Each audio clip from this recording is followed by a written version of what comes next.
Hey beer and brew fans, and welcome to Something About Beer.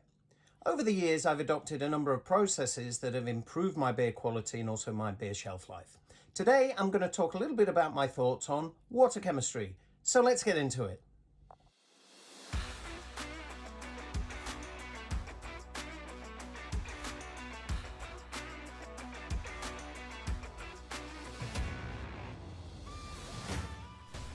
Hey beer and brew fans, and welcome to Something About Beer. Today we are going to be talking a little bit about water chemistry. Now, this sounds quite complicated when you start to look into it, unless of course you have a chemistry degree. But it's not actually that complicated. Even I have managed to be able to grasp it. Yes, if your water tastes okay, you can make beer from it. But with some attention to your water's makeup, you can actually make better beer. Firstly, get rid of chlorine. One wants a TCP or Band-Aid IPA. It's extremely volatile and it off-gases easily, so either leave your water overnight or add potassium or sodium metabisulfite, Camden tablets, and the chlorine is gone. And if this is the only water tinkering you do, then that's a great start. If, however, you want to dive a little deeper, then first get your water base profile from your local water provider. Or get it tested. There's a lot of places out there that will do that. But don't forget to look for a beer brewing test.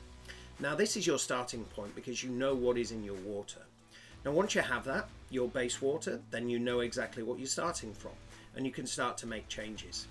The 5 main water minerals or ions are calcium, magnesium, sodium, chloride and sulfate. These of course are the 5 main minerals that are most important for brewing. You will also find bicarbonate in your water, and this is actually related to the hardness of the water. Now when you talk about filtering, it's a good idea to consider RO if you can, but don't forget that this will not reduce bicarbonate unless your pH is high enough. I believe 8.4 I think is the pH level that you need for filters to actually reduce bicarbonate in your water. RO can definitely remove metals depending on your setup. And of course metals in beer can be a spoilage compound, so be careful with that. It will also remove chlorine, it will also remove calcium, sulfate, chloride, sodium and magnesium of course, all to varying degrees. So filtering is not an exact science, but will get you in the ballpark. Once you have your base water, your RO water or whatever water you're going to use, you can then add back the right level of minerals to create the water profile best suited to the style of beer that you want to make. The water minerals themselves can impact flavour directly. For example, beer can taste chalky if there is too much calcium carbonate in your water. The biggest flavour and aroma effect that water chemistry can have though is on how the ingredients in the beer represent in the finished product. For example, the balance between sulfate and chloride is arguably one of the main focal points when trying to balance hoppiness with maltiness. So more sulfate for a hoppier beer and more chloride for a maltier beer. Going back to that old homebrew saying, if the water tastes okay, you can make beer with it. This is of course absolutely true, but with a little knowledge and understanding on how water and its minerals makeup can affect the style of beer that you're aiming to produce, this can bring big improvements to the quality of your homebrew beer. So if you want to tinker with your water, my advice would be to get your base water tested or get your water report initially so that you know where you're starting from.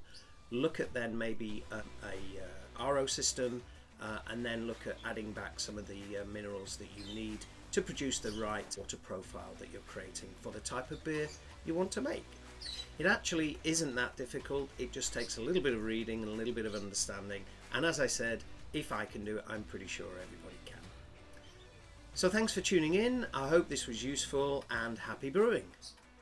If you like what we're doing here at Something About Beer, please subscribe and give the video a like, it really does help the channel out a lot. And don't forget to ring that bell so that you're alerted to new content we put out.